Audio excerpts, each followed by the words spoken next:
Arcade, a war began. It was December 28, 1835, when Seminole people challenged the U.S. Army and won.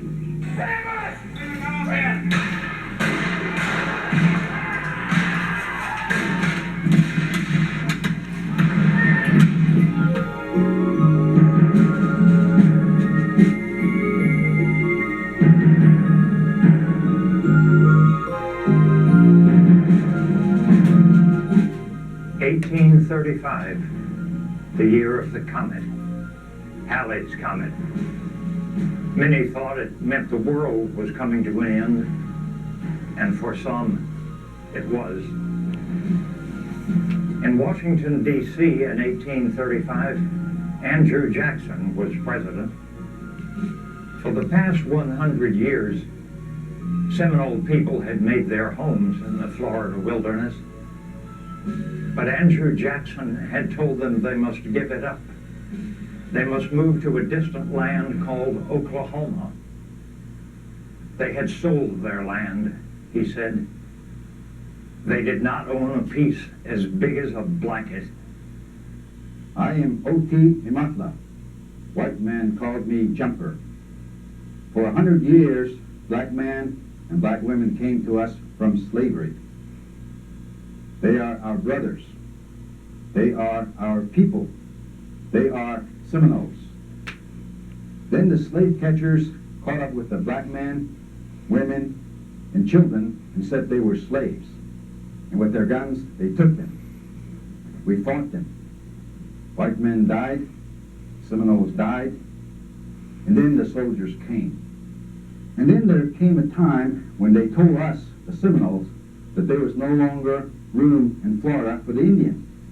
They spoke of a land beyond the sunset called Oklahoma, and they said that we must go there. I ask you, can a man tear his heart from his home without bleeding?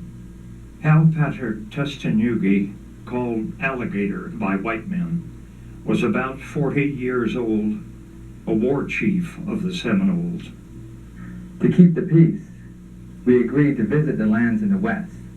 I was not dissatisfied with it, but now my people are around me, and they feel while they remain here in Florida, they can be happy with each other.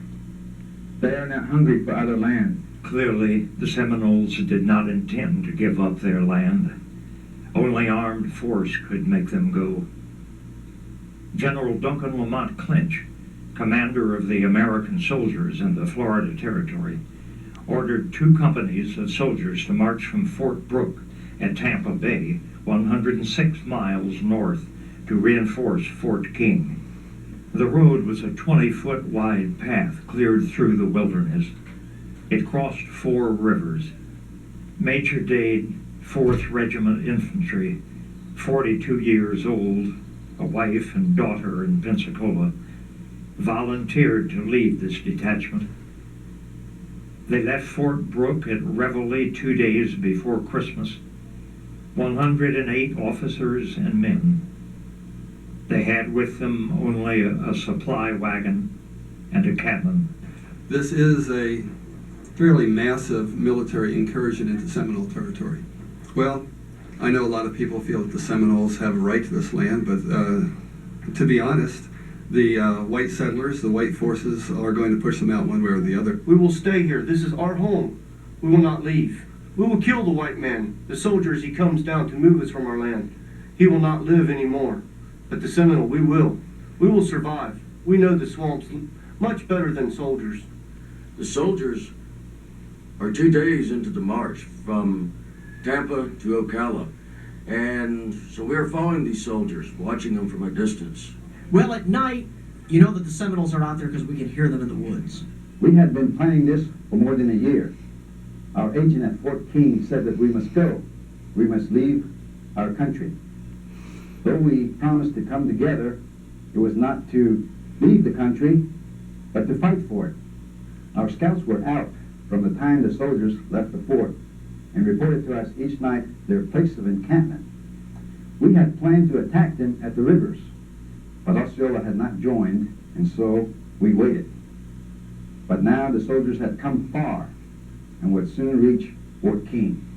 So the mood, of course, is nervous because we know they're there. They're shadowing our movement.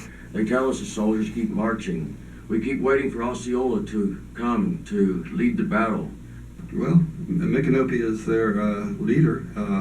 We've heard that Osceola is another force to contend with, a jumper. All these chiefs do not like the fact that we're here. Osceola has said, no one would live who travels the road between Tampa Bay and Fort King. That's a military road which was built by treaty through the nation, and we have every right to traverse it. We burnt 2 bridges also on the Little and Big Hillsborough River to slow the soldiers down, to give Osceola time, but again, he is not here. We decide it must start now. We must show that we will put up a resistance. We will fight to remain here in Florida.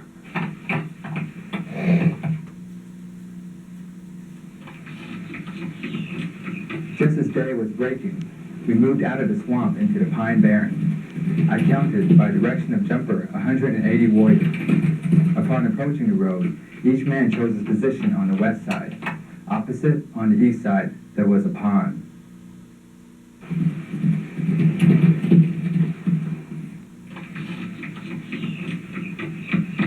Every warrior was protected by a tree or hidden in the high palmettos.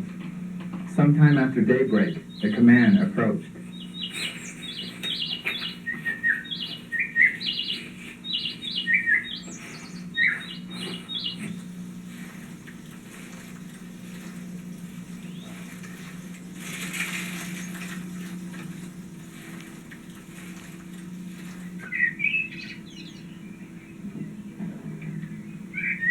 The Seminoles are not too well disposed to move to the west, and it's a rather anxious time here, one of almost you could say trepidation, to move a column that is so small through the heart of the nation. So all I can say is we'll start, we'll see what happens. As military men, we have to hide our fears and we have to do what we're ordered to do. But these are good men, these are good officers that I serve with. So if something does happen, the men will be up to the fight. And the soldiers will come marching down the road. We will be close. We will surprise them. When this happens, it will work well for us. And this will be a good thing. Have a good heart, man. Hey, never know me, some troubles are over now. We'll be in Fort King soon. You'll have 3 days rest to keep Christmas scaly.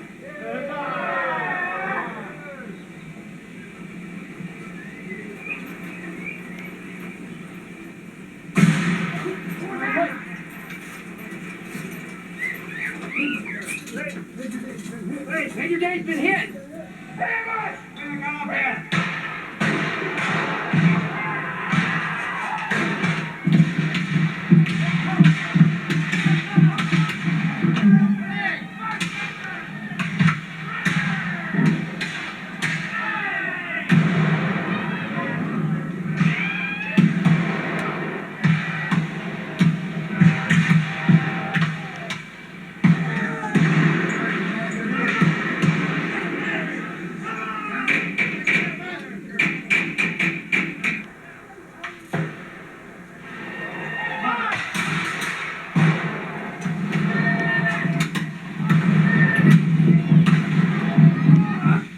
We had brought down most of the soldiers.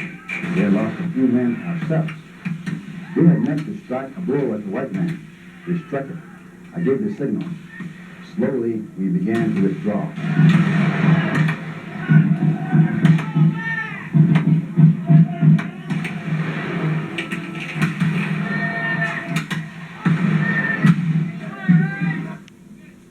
We came together beyond the soldiers' guns.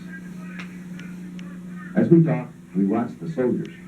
They were cutting trees and piling them together as though they would make a fire.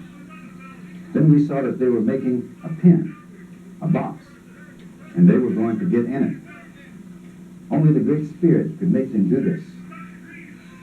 I gave the signal, and once more we moved into the attack.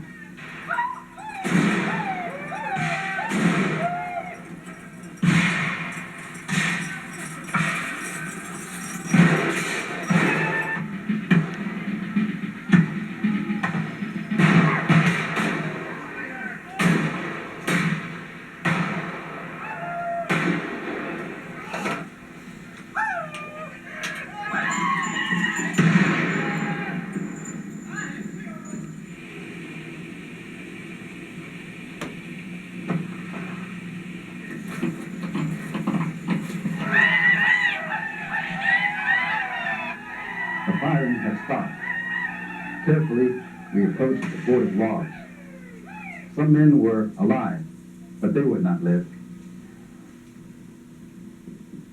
We stepped among the bodies, taking a musket, a sword, a pistol. We looked in the cartridge boxes for ammunition. They were empty.